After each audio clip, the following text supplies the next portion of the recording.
This is the rarest animal in the world, which looks like a lizard, but is actually a mammal. Meet the pangolin. Its tongue is longer than its entire body, which can be up to 40 centimeters long. It hunts ants and termites with its sticky tongue and can eat thousands of insects in a day. The pangolin also has a unique defense mechanism.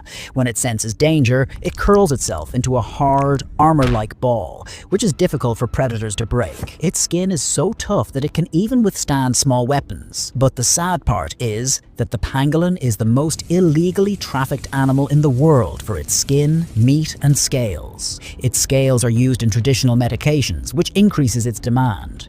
What do you think? Is this practice right?